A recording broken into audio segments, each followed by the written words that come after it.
तो ये हमारा MCQ नंबर 34 है। इसमें आपको एक्सपेंडिचर मल्टीप्लायर बताना है और ये सब चीज़ें दी हुई है। तो ऐसे क्वेश्चन में आपको क्या करना पड़ेगा, या तो आप ये फॉर्मूला जो दिया हुआ है इसे आप याद रखिए, या फिर इसे आप जान जाइए कि इसे कैसे डिराइव किया जाता है। तो इसका डिराइवेशन मैं नहीं बताऊंगा क्योंकि वो बुक में अच्छे से दिया हुआ है। ये बस सिंपल है, अगर आपने डिराइव कर लिया तो आपको ये फॉर्मूला मिलेगा, जहाँ सी मार्जिनल प्रोपेंसिटी टू कंज्यूम है और ये टी जो है टैक्स रेट है और एम जो है मार्जिनल प्रोपेंसिटी टू इम्पोर्ट है। बस उनका वैल्यू पुट कर देना है और आपको मल्टीप्लायर मिल जाएगा। जैसे यहाँ पर मैं सबका वैल्यू पुट करता हूँ, यहाँ 1 है और नीचे 1 माइनस सी जो कि 0.75 दिया हुआ है, और बाकी प्लस कीजिएगा तो फिर यहाँ सी 0.75 फिर मल्टीप्लाइड बाय टी है, यानी टी का वैल्यू कितना दिया हुआ था, टी का 0.2, तो मैं यहाँ 0.2 दे देता हूँ और उसके बाद प्लस एम का वैल्यू दिया था 0.1, ये मार्जिनल प्रोपेंसिटी टू इम्पोर्ट है। तो ये हो गया। अब इसे सोल्व कीजिएगा तो आपको बहुत ही आसानी से मल्टीप्लायर आपको पता चल जाएगा। तो इसमें सिंपल है, जब आप इसे टोटल सोल्व कीजिएगा तो ये 1 बाय 0.5 आएगा, ये 1 बाय 0.5 आएगा। और जब आप इसे सोल्व कीजिएगा तो ये यही होगा कि ये हट जाएगा और यहाँ एक जीरो बढ़ जाएगा और बाकी यहाँ 2 आंसर हो जाएगा।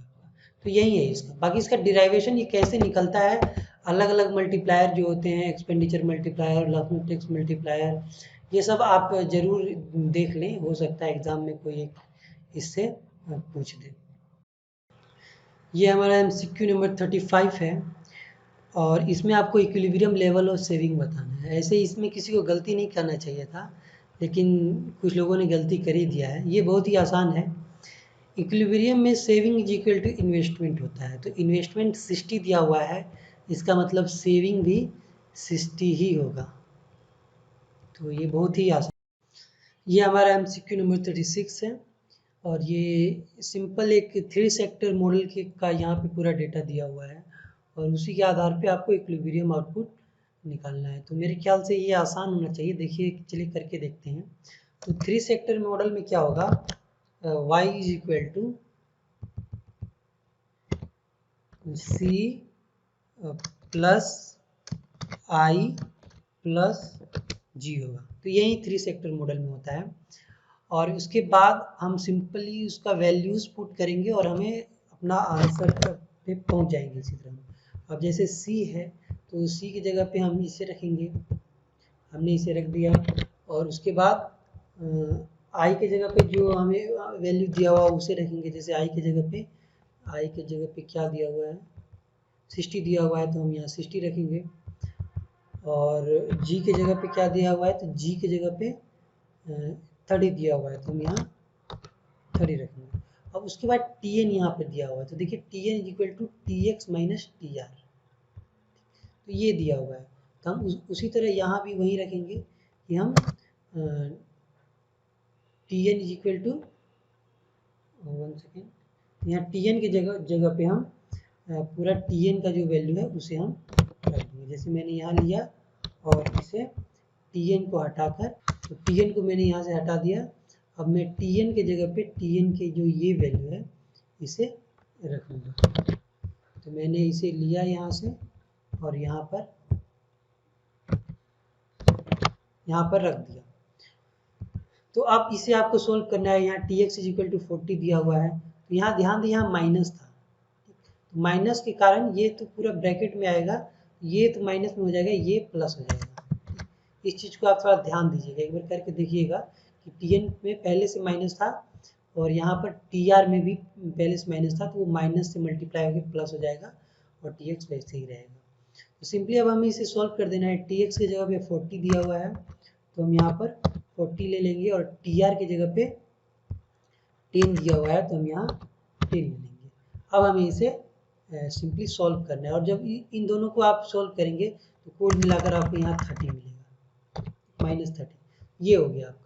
अब आप इसे सॉल्व करें, तो जब इसे आप सॉल्व करेंगे तो यहाँ यही होगा कि 6, 30 और 20 जोड़ दिया जाएगा और यहाँ हो जाएगा 110, उसके बाद प्लस 0.8y यहाँ पर होगा, उसके बाद माइनस 24 बचेगा जब 0.8 को आप 30 से मल्टीप्लाई करेंगे। फर्दर जब आप इसको सॉल्व करेंगे तो ये जो y है 0.8y है वो इस साइड जाएगा और इसका सिंबल बदल जाएगा, यानी कि माइनस में हो जाएगा, और बाकी इधर 110 में आप 24 को घटा दीजिएगा।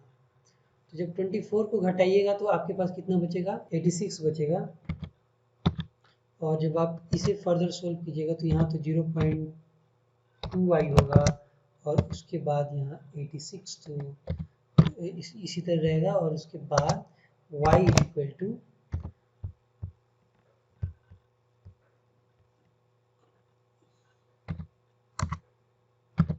86/0.2 हो जाएगा, 0.2 हो जाएगा।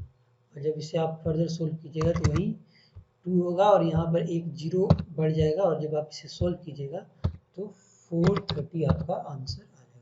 तो यही आपका इक्विलिब्रियम आउटपुट है। मेरे ख्याल से ये आसान ही होना चाहिए और मेरे ज़्यादातर लोगों ने सही ही किया है, लेकिन जो अटेम्प्ट कर रहे हैं वो लगभग सही ही कर रहे हैं, बहुत कम लोग हैं जो गलती कर रहे हैं। ये MCQ नंबर 37 है और इसमें इस क्वेश्चन को थोड़ा आपको ध्यान से पढ़ना होगा, नहीं तो आप कंफ्यूज हो सकते हैं। इसमें पूछा गया है कि फुल एम्प्लॉयमेंट 600 लेवल पे होता है, यानी RS 600 हमारा फुल एम्प्लॉयमेंट है, और प्रेजेंटली जो इक्विलिब्रियम आउटपुट है वो 500 है, ठीक। और MPC 0.80 है, तो क्या चेंज गवर्नमेंट स्पेंडिंग में होगा, ये 600 लेवल पे आ जाएगा, यानी फुल एम्प्लॉयमेंट लेवल पे आ जाएगा। तो फुल एम्प्लॉयमेंट लेवल पे जाने के लिए हमें 100 रुपीज़ और चाहिए, यानी और 100 अगर इनकम जनरेशन हो जाएगा तो हम फुल एम्प्लॉयमेंट लेवल पे पहुंच जाएंगे। और MPC दिया हुआ है 0.80, तो ये मल्टीप्लायर से तय होगा कि कितना लगेगा, कि कितना गवर्नमेंट स्पेंडिंग होगा कि वो फुल एम्प्लॉयमेंट पे चला जाएगा। तो मल्टीप्लायर से यही तय होगा कि चेंज अब हमें ज़रूरत है वो उसे हम मल्टीप्लायर से मल्टीप्लाई कर देंगे तो हमारा वैल्यू आ जाएगा। जैसे कि मान लीजिए कि हमें 100 की ज़रूरत है, ठीक, तो और हमें कोई चेंज चाहिए, ये मान लीजिए गवर्नमेंट स्पेंडिंग में चेंज है, और इसे हम मल्टीप्लायर से मल्टीप्लाई कर देंगे, ठीक। जैसे कोई मल्टीप्लायर ले लीजिए, के मल्टीप्लायर है मान लीजिए, तो हमारा निकल जाएगा कि कितना गवर्नमेंट स्पेंडिंग चाहिए। तो सिंपल सी बात है कि मल्टीप्लायर को क्या करना पड़ेगा, ये इससे डिवाइड करना पड़ेगा 100 पे जाने के लिए, यानी कि G government change in government spending कहाँ है, ये राइट हैंड साइड हम इसको ले लेते हैं, सॉरी लेफ्ट हैंड साइड ले लेते हैं, और बाकी चीज़ों को हम राइट हैंड साइड ले लेते हैं। जैसे अगर ऐसा हम करेंगे तो यहाँ पर 100 के नीचे जाएगा के, इसे थोड़ा आप ध्यान से समझिएगा, बेसिक मैथमेटिक्स है, के जाएगा, ठीक। और के तो अभी आपको पता नहीं है, लेकिन के दिया नहीं है डायरेक्टली, लेकिन इनडायरेक्टली दिया है, क्योंकि के इज इक्वल टू होता है 1/1 माइनस MPC, ये होता है।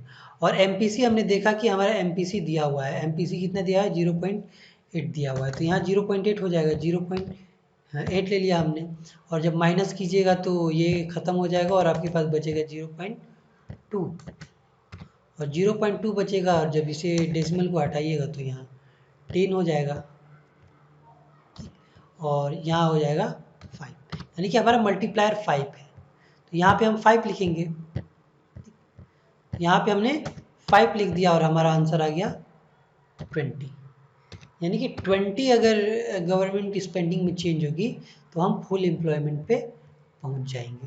तो यही एक सिंपल सॉल्यूशन था इसका, और ये क्वेश्चन थोड़ा कंफ्यूजिंग है, तो कुछ लोगों ने गलत भी किया ही होगा, नहीं, जिसने भी अटेम्प्ट किया है बहुत सही किया है, ये बहुत अच्छी बात है। ये हमारा MCQ नंबर 38 है। कुछ लोग इसमें कंफ्यूज जरूर हुए होंगे, एक बार हम देख लेते हैं कि कितने लोगों ने सही बनाया है। तो गलती तो की है कुछ लोगों ने, तो चलिए देखते हैं ये कैसे बनता है। ऐसे ये बहुत आसान है। डेफिसिट और सरप्लस का सिंपल मतलब होता है कि गवर्नमेंट ने कितना टैक्स कलेक्ट किया है और कितना गवर्नमेंट ने एक्सपेंडिचर किया है, उन्हीं दोनों के डिफरेंस को ही हम डेफिसिट और सरप्लस कहेंगे। यानी कि इसे हम मैथमेटिकली ऐसे लिखेंगे, TX माइनस जी, यानी कि अगर टैक्स ज़्यादा हुआ और गवर्नमेंट एक्सपेंडिचर कम हुआ तो सरप्लस कहलाएगा, और अगर टैक्स कम हुआ और गवर्नमेंट एक्सपेंडिचर ज़्यादा हो गया तो हम कहेंगे कि डेफिसिट हुआ है। तो हमें टी एक्स निकालना है, जी तो हमें पता है कि 65 दिया हुआ है और हमें निकालना है टी एक्स। तो टी एक्स निकालने के लिए हमें वाई चाहिए, यानी कि इक्विलिब्रियम इनकम चाहिए। तो हम पहले इसे ही निकालेंगे, इक्विलिब्रियम इनकम। ठीक, तो चलिए इसको निकालने का सिंपल तरीका, ये 3 सेक्टर मॉडल है, आपको पता ही होगा। इसमें सी होगा प्लस आई होगा और प्लस जी होगा। तो ये सिंपल 3 सेक्टर मॉडल है। और अब सी की जगह पे हम ये वैल्यू रख देंगे सी का, जैसे कि मैंने सी की जगह पर ये रख दिया, और आई की जगह पे हम रख देते हैं 70, और जी की जगह पे हमारा आया 65। अब हम इसे सोल्व करेंगे। इससे पहले हम वाई डी को देख लेते हैं कि वाई डी क्या है। वाई डी है डिस्पोजेबल इनकम, और डिस्पोजेबल इनकम में टैक्स आता है, मेन जो इनकम होता है आपका उसमें से टैक्स को हटा के। यानी कि यहाँ y के जगह पे हम क्या लिखेंगे, हम y के जगह पे ब्रैकेट में लिखेंगे y, जो कि मेन इनकम है, और उसमें से जो टैक्स दे दिया गया है, टैक्स दिया गया है कितना 0.1, यानी कि 10% ऑफ GDP, 0.1y। यहाँ आप 0.10 भी लिख सकते हैं, उससे कोई फ़र्क नहीं पड़ेगा, आगे जितना भी जीरो दीजिएगा उससे कोई फ़र्क नहीं पड़ता है। तो ये आपका हो गया। अब इसे आपको सोल्व करना होगा। तो यहाँ देखिए अब सिर्फ y वेरिएबल ही बचा है, तो आपको y मिल जाएगा आसानी से। सोल्व करने के लिए हम क्या करेंगे, पहले तो y तो यही रहेगा, और बाकी इधर हम इसे ऐड कर लेते हैं, यानी कि यहाँ 100 170 होगा, इन तीनों को जोड़कर 35 70 और 65 को जोड़कर, और उसके बाद यहाँ पे हो जाएगा 0.8y यहाँ होगा।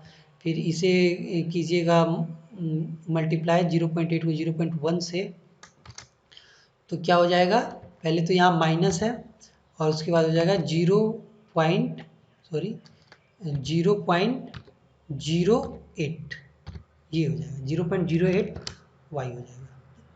ऐसे इतना करने की ज़रूरत नहीं है, हम यहीं पे अगर घटा देते तो हो जाता, लेकिन यहाँ भी आप कर सकते हैं, उससे कोई फ़र्क नहीं पड़ता मेरे ख्याल से ज़्यादा। जैसे भी सॉल्व करना है हमें इसे, तो हम क्या करेंगे, इन दोनों को इस साइड लेकर जाएंगे। ठीक, यानी कि y यहाँ है और ये दोनों इस साइड जाएंगे। यहाँ से हटाकर मैंने यहाँ पर लिख दिया, तो इनका सिंबल चेंज हो जाएगा, ये प्लस में हो जाएगा, हो गया। अब इधर बचा 170, और जब आप इसे सोल्व कीजिएगा तो यहाँ 0.28 y बचेगा और इज इक्वल टू हो जाएगा 1, और उसे जब आप फर्दर सोल्व कीजिएगा तो y is equal to 170 by 0.28 आएगा। तो जब आप इसे सोल्व कीजिएगा तो आपका कुछ ऐसा आएगा 607.14 आएगा, यानी 607.14 आएगा। तो ये आपका इक्विलिब्रियम नेशनल इनकम हो गया। तो अब इसे हम क्या करेंगे, इसे हम जाकर टैक्स में रख देंगे, क्योंकि हमें गवर्नमेंट टैक्स और गवर्नमेंट एक्सपेंडिचर का डिफरेंस पता करना है। तो ये y की वैल्यू को हम यहाँ रख देंगे टैक्स की जगह पे, सॉरी y की जगह पे हम टैक्स में यहाँ रख। जब आप इसे सोल्व कीजिएगा तो ये हो जाएगा 60.7। ठीक, अब ये 60.7 हो गया, तो आप देख सकते हैं गवर्नमेंट एक्सपेंडिचर 65 है, तो यहाँ 60.7 अगर आप कर दीजिएगा 60.7, ये टैक्स की जगह पे हो गया और गवर्नमेंट एक्सपेंडिचर की जगह पर 65। जब आप इसको माइनस कीजिएगा तो -4.29 कुछ आएगा। ठीक, तो ये आपका माइनस में आया, मतलब ये डेफिसिट है। ठीक, तो हम इसे क्या कहेंगे कि हमें डेफिसिट हुआ है।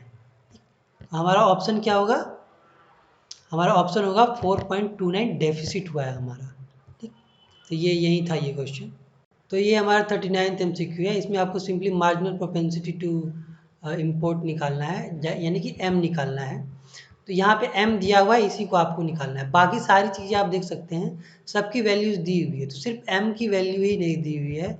तो आप इसे बहुत ही आसानी से कर सकते हैं। देखो मैंने कितने लोगों ने इसे आखिर किया है, सही ही किया है, ज़्यादातर लोगों ने सही किया है जिसने भी अटेम्प्ट किया है। चलिए देखते हैं ये कैसे हुआ।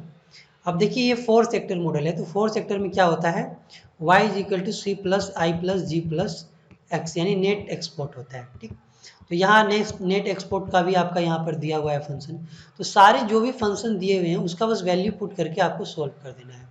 अब जैसे यहाँ y देख रहे हैं आप, तो y की जगह पे 600 दिया हुआ है, तो हम क्या करेंगे कि ये जो y है उसके जगह पे हम क्या करेंगे 600 रख देंगे। जैसे हम एक एक करके इसके वैल्यू पे रखते हैं, y की जगह पे हमने यहाँ 600 रख दिया। अब c के जगह पे हम c का जो फंक्शन था उससे रखेंगे। मैंने c को फंक्शन को लिया और उसको c की जगह पे रख दिया, ठीक। अब i इज इक्वल टू 60 है, तो यहाँ मैंने 60 ले लिया। g इज इक्वल टू 50 है, मैंने यहाँ 50 ले लिया। और x इज इक्वल टू यहाँ देख सकते हैं यहाँ लिखा हुआ है, इसको भी मैंने लिया और यहाँ पर रख दिया। और एक चीज़ यहाँ YD दिया हुआ है, तो YD का मतलब होता है कि टैक्स उसमें से माइनस कर देना है, ठीक। डिस्पोजेबल इनकम में से टैक्स को माइनस कर देना है। तो टैक्स 50 है, तो यहाँ क्या होगा, जैसे यहाँ YD दिया हुआ है तो इसके जगह पे y माइनस टी होगा, y माइनस टी, ये TX जो आपका लिखा हुआ है। तो TX भी दिया हुआ है और y भी दिया हुआ है। y दिया हुआ है 600 और TX दिया हुआ है 50। तो सारी चीज़ें जो है वो दी हुई है, बस उसका वैल्यू पुट करके आपको इसे सॉल्व करना है। और उसके बाद आपको जो भी बचेगा वही आपका क्या कहते हैं, ये लगता है मुझे मिस्टेक से आ गया, इसे मैं हटा देता हूँ, ठीक। तो ये इस तरह से हो गया है। अब इसे बस हमें सॉल्व करना है। तो हमें क्या करना पड़ेगा, अब जैसे ये 600 है इधर और इस साइड 30 है, फिर अभी हम इसे ऐसे ही छोड़ देते हैं 30, पहले इसे सॉल्व कर लेते हैं। जब आप इसे सॉल्व कीजिएगा तो कितना होगा, ये 80, ये 48 480 हो जाएगा, सॉरी 480 हो जाएगा, और ये हो जाएगा 40 हो जाएगा, सॉरी प्लस नहीं माइनस होगा यहाँ पे। तो इस चीज़ का ध्यान रखना है, प्लस माइनस से बहुत गलती हो जाती है। फिर बाकी यहाँ देख सकते हैं आप 60 है, उसके बाद 50 है, उसके बाद फिर 50 है, और उसके बाद माइनस m है, और फिर m के जगह पे भी यहाँ पे हम y के वैल्यू को रख देते हैं, यानी यहाँ पे हो जाएगा 600m। तो ये हो गया हमारा पूरा। तो हमें सिर्फ m निकालना है, तो m को हम इस साइड कर देते हैं और 600 को हम इस साइड कर देंगे, ठीक। तो हम क्या करेंगे, हम यहाँ 600m यहाँ पर लिख देते हैं, तो इसका माइनस जो है वो प्लस में हो जाएगा, और इसको जब हम इस साइड करेंगे तो ये माइनस में हो जाएगा। तो ये सारी चीज़ें उसी तरह रहेंगी, और ये 600 इधर आके माइनस में हो जाएगा। अब हमें इसे सिर्फ सॉल्व करना है। हम कैसे करेंगे, आप देख सकते हैं कि जब आप इसे सॉल्व कीजिएगा तो आपका पूरा जो निकल के आएगा वो होगा 600m इज इक्वल टू 30। पर फिर इधर इसे आप फर्दर m के लिए सॉल्व कीजिएगा तो 30/600 हो जाएगा। यहाँ पे हमने लिख दिया 30 और बाय 600, यहाँ पे हमने 600 लिख दिया। और जब आप इसे सॉल्व कीजिएगा तो ये बहुत ही सिंपली सॉल्व होगा। यहाँ हो जाएगा आपका 0.05, तो यही आपका आंसर होगा। तो इसे आप मैच करके देख सकते हैं। आप अपने से एक बार ज़रूर इसे प्रैक्टिस कर लें, और ज़्यादातर लोगों ने तो सही आंसर दिया है।